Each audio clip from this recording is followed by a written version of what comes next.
আমেরিকাতে বাচ্চাদের চুল কাটার জন্য কেমন কি খরচ হয় আর কেমন কি সার্ভিস পাওয়া যায় আজকে সব আপনাদের দেখাবো। তো ভিডিওটা দেখতে থাকুন। আমি এখন বেরিয়ে গেছি, এই যে দেখতে পাচ্ছেন এখন দুপুরবেলা 1টা বাজছে। আমার স্নান টান করা হয়ে গেছে আর তারপরে আমরা যাব ওখানে চুল কাটবো রিব্বার জন্য আর পিৎজা কিনবো, একটু ঘোরাঘুরি করে আবার বাড়ি ফিরবো। ওয়েদারটা আজকে খুব ভালো আছে। যে রিব্বা ওর স্কুটারটা নিয়েছে। রিব্বা, আমরা পিৎজা কিনতে যাচ্ছি। আর সালন ইয়েস। সো এখন এখানে প্রায় দিনই বৃষ্টি পড়ছে আর সেই জন্য মেঘলা মেঘলা ওয়েদার। এই যে এরকম ওয়েদার। কাল তো ভীষণ এখানে বৃষ্টি পড়ছিল, আজকে কমেছে, সেই কারণের জন্য ভাবলাম যে যাই। রিব্বার চুলটা অনেক বড় বড় হয়ে গেছে। রিব্বার চুলটা অনেক বড় হয়ে গেছে। রান করবি কেন? ঠিক আছে, but don't cross the road.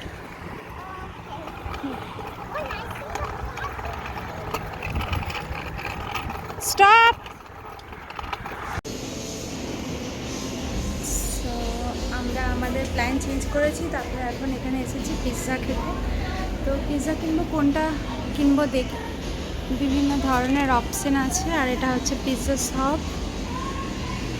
রিব্বা, কি পিৎজা নিবি? Chicken pizza. এখানে চলে এসেছি আর এটা হচ্ছে স্যালন। তো এরকম দেখি ফাঁকা আছে নাকি।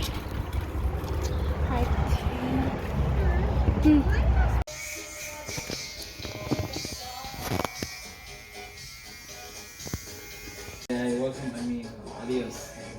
ওকে, গো head.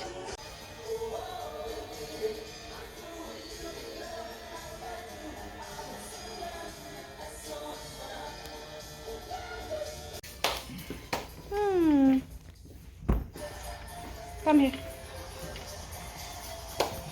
You're happy? Okay, that's good.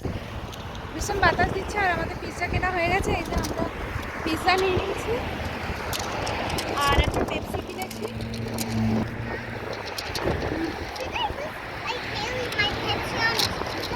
আচ্ছা ঠিক আছে, চল। বসে গেছে পিৎজা খেতে। পিৎজাটা কেমন লাগছে? গুড। ওকে, আর ওকে এই পিৎজাটা কিনলাম আর পেপসিটা প্রচণ্ড গরম, সেই কারণের জন্য ভাবলাম একটা পেপসিও কিনে নিই। তো পিৎজাটা বেশ ভালোই ছিল। চিকেন, বারবিকিউ সস, তার সাথে আছে এরকম অলিভস আর পাইনঅ্যাপেল, তাই তো রিব্বা? আর এটার দাম নিয়েছে, এই যে এখানে স্টিকার দেওয়া আছে, তো এখানে দাম নিয়েছে, এটার দাম নিল আপনাদের এই যে $27। রিবুর যে চুলটা কাটলাম সেটাতে আমাকে দিতে হলো প্রায় $21 মতো উইথ টিপস। টিপস হচ্ছে 15% দিলাম আর বাকিটা হচ্ছে রিবুর চুল কাটার বিল।